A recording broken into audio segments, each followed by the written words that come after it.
Hi guys, good morning Matsuki TV. Ayan, meron tayong bagong customer ngayon. Ang tatak nito ay Astron. Pero magandang klase ito guys. Magandang klase yung burner niyan. Hindi siya yung lumalaki yung awang pag tatapunan ng tubig. So ang problema nito guys ay dito sa kabila mapula yung gitna. Ayan, madilaw yan guys pag ganyan. Ayan, oh. Mauling yan, mauling pag ganyan. So dito naman sa kabila ganun din. Ayan, madilaw yung gitna. Ayan o, basta pag ganyan guys, mauling yan. So, at isa pa po problema nito guys, ito, yung kanyang nagkaroon na ng discoloration dito, ay hindi kita. Tingnan natin. Ito dito guys, o ayan o. Mag-aapo yung lighter niya sa ilalim. Ayan o, yan ang niya kasi umiinit daw dito. Nakita naman guys, ayan o, mayroon discoloration, ayan o. Yan ang sinyalis na nag-aapo yung lighter niya sa loob. Hindi lang natin nakikita pa dahil nakasarado yan sa ilalim. Hindi natin nasisilip. So gagawin natin ngayon dyan ay overhaulin natin yan. Babaklasin natin. At saka nasunog na rin yung kanyang, nasunog na rin to. Kita nyo guys, ayan o, sobrang init. Kita nyo, ayan, susunog yung pinakang na to, yung guide. Ayan, so papalitan natin to. Kung makahanap tayo ng ganito klase. Pag wala, basta kakasya to. Pwede namang wala yan, pero lagyan natin pag nakakuha tayo. Ayan guys, basta pag ganyang madilaw, automatic mauling sa kaldero o kawali. Ayan. So, standby. So, ang una na gagawin, tatanggalin natin ito syempre. Sikutin natin ito dito. Ayan. Saka dito sa kabila. Kasi babaklasin natin eh. Ayan. Tapos, ayan ang pang-ihit. Ito, tigalawan tornilyo, meron niya parehas. Ayun, lagi malambot. Yan. So ito, ayun, tatanggal yung kabila, ayaw na matanggal. Tigas na guys. Try natin kung paano natin matatanggal yan. So, tanggalin muna natin yung hose. Yan. Tapos balik na rin natin.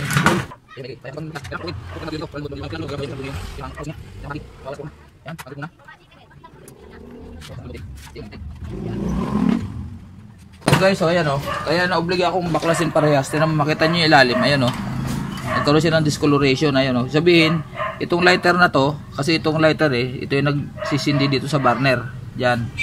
Pag stock up to, pag marumi yan sa loob, may apoy dito yan. Hindi natin nakikita. Kasi di mo nakataob. May apoy dito, may apoy din dito. Kaya nagkakaroon ng discoloration doon. Ayan, susunog. Pati dito sa kabila, ganun din. Ayan o. Kita nyo guys. Dahil yan sa lighter, dito. Okay, so sundan nyo ako para kung sakaling meron kayong ganitong problema, kayang-kaya nyo i-DIY sa bahay yan. Ayan, so naluwagan na natin. Pwede natin itong baklasin. Ito. Pwede ba magtanong? Continue tayo. May dumating na customer. Nagtatanong. So ito ang babaklasin natin. Para matanggal natin yung pinakatubo. Ito. Yan. So ito guys, yung gasket na yan, dito lumalapat yan. Sine-check din yan kasi pag ito flat na, hindi na pipigilan yung gas. Posibleng magsingaw diyan. Minsan nagliliyab din sa ilalim dahil dito. So ito naman okay pa naman to. Okay pa naman yung gasket niya. Ayan, ito okay pa naman. Nakita mo may nakaambok dito. Yan importante yan. Pag flat na, possible na magsisingaw na yan, hindi natin alam na dahil nasa ilalim. Yan, tanggal to washer, baklas na to. Kaya lang pagtanggal guys, ganyan. Yan, so ito, minsan nagkaroon ng dumi yan dyan, magdidilaw doon yung apoy. Takpan natin. Yan, may mga kalawang. So ito ganun din, tanggalin din natin to.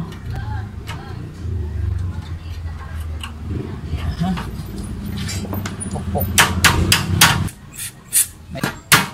Ayun, ganyan. Ayan. So, tak-tak din natin to. Wala naman dumi, pero madilaw. So, mamaya, babaklasin pa natin to. Natry natin na matanggal to. Para malinis may yung loob. Ayan. Tatanggal ito. Kahit magkabaliktad dyan, walang problema. Ayan. Dalawang tornilyo lang naman, tigalawa to. Kabila. Dalawa rin. Ayan, so itong nasunog. Ayan o.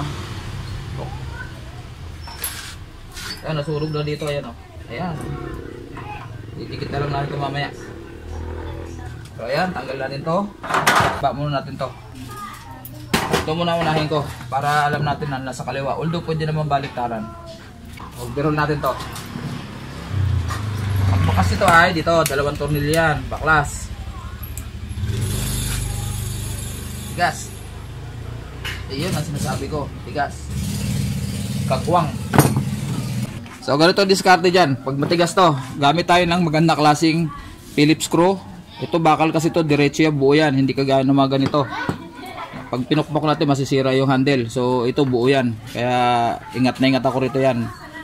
Grabe na yung tama sa ulo pero buo pa. So ganyan natin. Medyo hawakan natin maigi to. Tapos ganyan. Ganyan. Tapos isa-shock natin dito. Yan. Yan. Pihit. Ayun, pumihit na guys. Ayun oh. Kailangan isa-shock natin siya. Huwag natin pipersahin. Kasi pag umigkas to at nabilog yun, mahirap na magtanggal dahil nasa loob yan. Problema. Yan, danas ko na yan. Nakikilaman ng customer, binubuksan hanggang nagkanda bilog-bilog na yung ulo. Paano ko tatanggalin? Ayan o, ayan, madali, di ba? Sa shock lang naman konti, lalay lang na pukpok. Ayan. Okay. So, ito muna ang gagawin ko. Uupuan natin yan. Kasi mangalay si senyor. So, palinis natin lagi ay gas, kerosene. Hindi pwede gasolina. Yung iba, ayan o. Yung iba ginagamitan ng gasolina. Mayroong goma yan dito sa loob guys. Dito, maselan yung goma na yan. Pakita ko sa inyo. Ito ang tinutulak natin bago tayo mag-click. Ito yan, may goma yan sa loob. May mga video na ako nito, kita mo yan. Yan, may o-ring yan dyan sa dulo. Ayan o, dito. May o-ring yan dyan. Yan o. Pag gasolina ginamit nyo, mamamaga yan. Yan, hindi na babalik yung pag namaga. Gagamit tayo ng brush na medyo pointed yung dulo to. Ginugunting ko yan kasi pag ang brush natin malapad, diba? Kailangan makapasok yan doon sa loob. Lilinisin lang natin siya. Tapos gamit tayo ng steel brush dyan. Yan.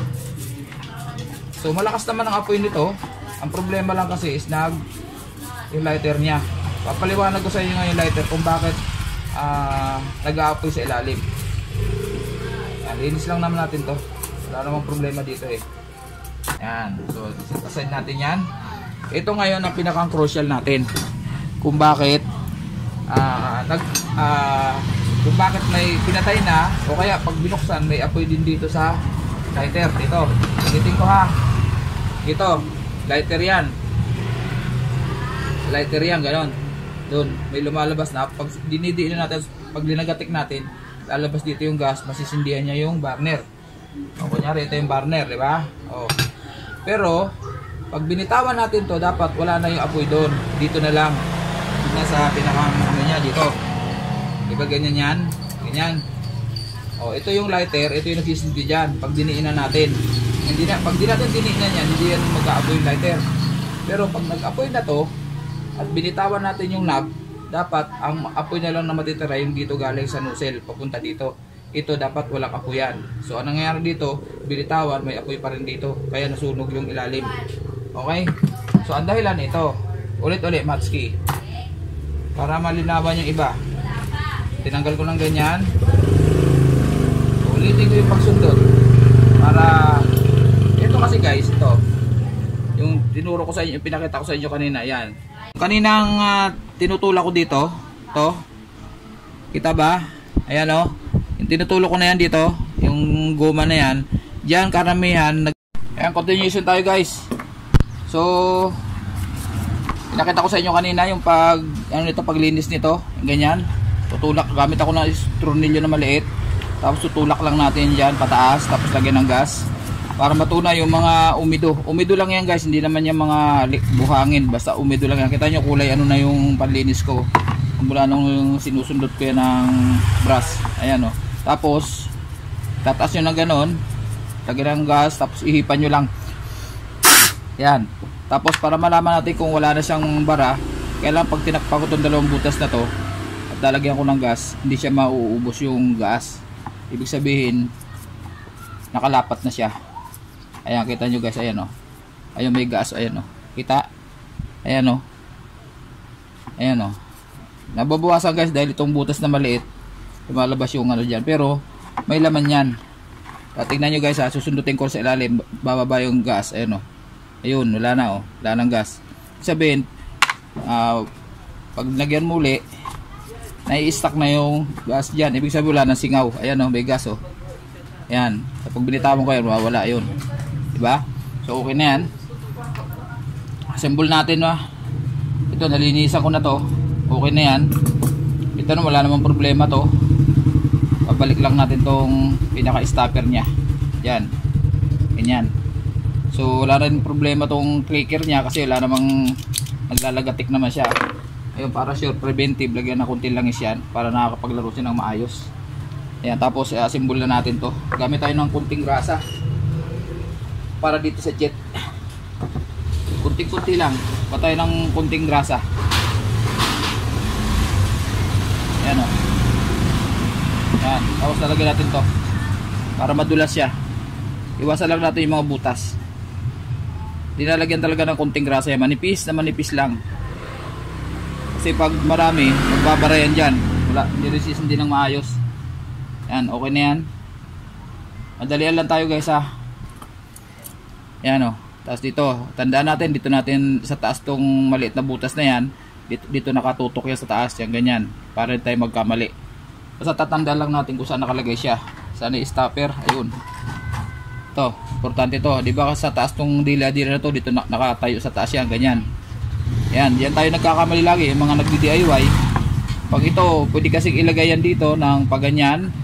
Mali yun. Kasi ito, yung dila-dila na yan, ayun, yun. Yan ang nakatapa, di baliktad to, di ba? Ganyan. So dito sa kabila ay nakatutok dito sa taas. Yan, pag dito nakalagay yan, hindi yan niya malalagatik. Ayan o. So tinanggal natin ng dito nakatapat yan, nakatutok sa taas. Diyan din natin ibabalik. Tapos paglagay na spring, ganyan, tapos hawak ng kunti dito para hindi siya mawawala sa pwesto. Tapos ganyan, tututok natin doon, ito, loob. Yan, tapos ibabalik na natin siya na ganoon. Yan, tapos tutunulyuhan na natin. Ay, isang tornilyo na wala. Tigpitan muna natin ito para hindi mawala sa pwesto. Madalian lang tayo guys kasi kukunin na ito ng may-ari. Pag nabuo ko to, gagawin ko yun, hindi ko napapakita sa inyo guys ha. Basta ganito lang gagawin. Yan. Yan, tamang higpit lang. Yan, tapos balik na natin to rito. Ayun. O, try muna natin kung pag-click ba siya. To. Yan, tapos ayun, may kuryente guys, ayun o. May kuryente o. Ayun. So, okay na yan. Ngayon, kanina, tinesting ko mapula yung gitna.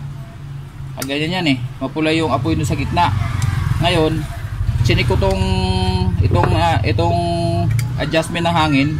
Ito, naka-open naman. So hindi ko ginagalawin, naka-open ng ganyan. Pwede lang siya magdilaw. Pwede lang siya magdilaw pag nakasara. Pag nakasara ng ganun, walang papasok na hangin, automatic didilaw yun. Ay naka-open yan. So ang hinala ko dyan, dito sa pinaka-nozzle, dito. Pag barado yan, pag maliit ang opening niya, dahil siguro sa dumi, ay hindi rin siya talaga mawawala yung dilaw. So tatanggalin natin to. Yan, tatanggalin lang natin ito, susundutin natin. Tanggalin natin yung mga bara-bara kasi pag mahina ang labas ay hindi siya makalabas yung gas. Tanggalin natin itong mga rebaba na yan kasi pag binalik natin yung ano, magbabara yun sa butas. Yan. Hanggang ito ang nagiging problema minsan. Pag barado yan, mahinang apoy. Sundutin natin dito, minsan may mga agiw-agiw yan dyan dito. Dito. Kailangan walang obstruction yan dyan para nakakaano yung hangin maigi. Okay naman ha. Tapos dito yung maliit na butas niyan para siguradong walang bara. Yan. Ayun, okay na. So babalik na natin guys to. Tingnan natin kung sana wala nang dilaw. Pag may dilaw pa rin, doon tayo sa burner. Baka may mga nakaharang doon sa pinakang pipe dito sa gitna.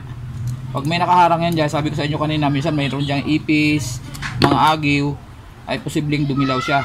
So dito, sinusundot ko ng dito. Kasi pag may nakaharang yan dyan, Ayun, nakita niyo tumulo guys, ayun oh. Bumagsak ayan oh, mga kalawang, ayan. Ito mga kalawang ngayon galing sa loob oh. So pag may nakaharang dito, yung hangin kulang. Kailangan kasi may mixture ng hangin yan. Yun ang trabaho nito. Ito, yun ang trabaho niyan. Ngayon pag sarado to, madilaw. Ngayon pag bukas tapos madilaw pa rin, possible na may dumi dito yan. Ayan. So stop muna tayo para hindi mahaba, linisin ko lang. Yan, gamit tayo ng alambre guys, to. Para makapasok doon sa taas. Ayun oh, yun pumasok sa taas, ayun oh. Oh. Ayan, marami pa dumi, ano. Ayan sinasabi ko, ayan oh. Kita nyo tumutulo oh. Mga dumi. Ayan oh, ang dami na oh. Pag may barayan dyan, ayan, pwedeng dumilaw din yan. Kaya kailangan nalilinis yan dyan. Ayan. Tatanggalin natin dyan yung mga nakaharang. Kailangan walang obstruction yan dyan. Ito, kata nyo yung mga dapat yan may hiwa yan ganyan. Ito yung hiwa. Sa kabila barado dahil sa kalawang. Lilinisin lang natin yan para magkaroon siya ng apoy dyan. Lalabas yung apoy kompleto. Ayan. Kabila.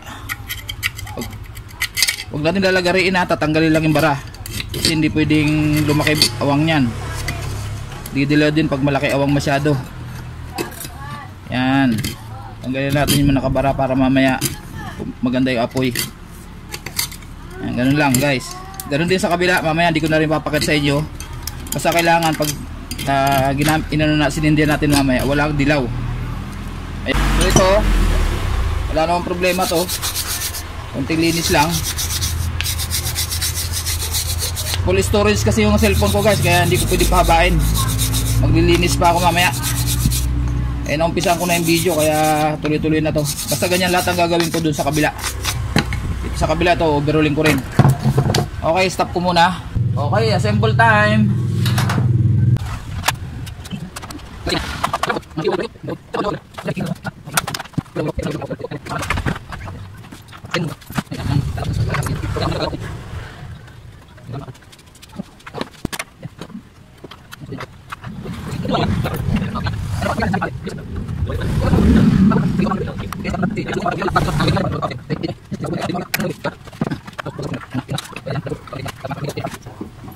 So, lagay mo natin to.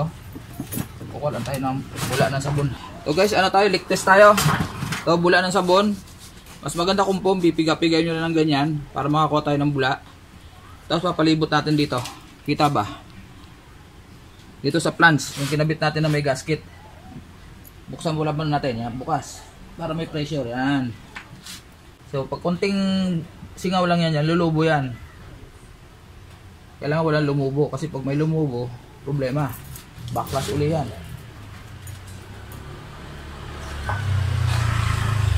Ayan, so guys, walang lumubo. Ayan, so wala. Okay. So, paglagay ng burner, syempre, papaliktad. Pasok mo na rin doon, dito. Pasok sa nozzle, dalawang butas. Ganyan. Tapos, sentro natin syempre yung, yan. Sana yung dalawang washer. Saka yung lock. Pin. Ito, pin. May butas yan. Pwedeng walang pin yan dahil baka matanggal habang nagluluto. Ayan. Tapos, isa lang ang papalkutin. Pwede na yan. Ayan, hindi naman ito.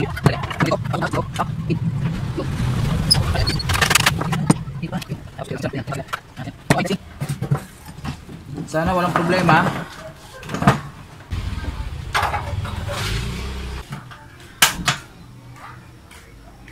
Okay? Ayan. Tapos tayo.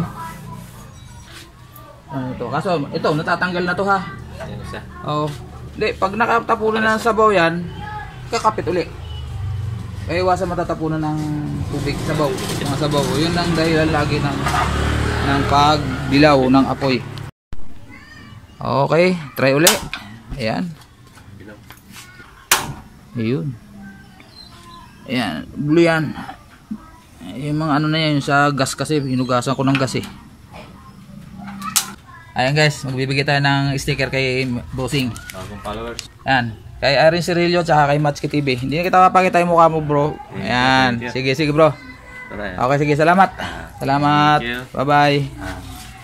Yeah, boss. Sige.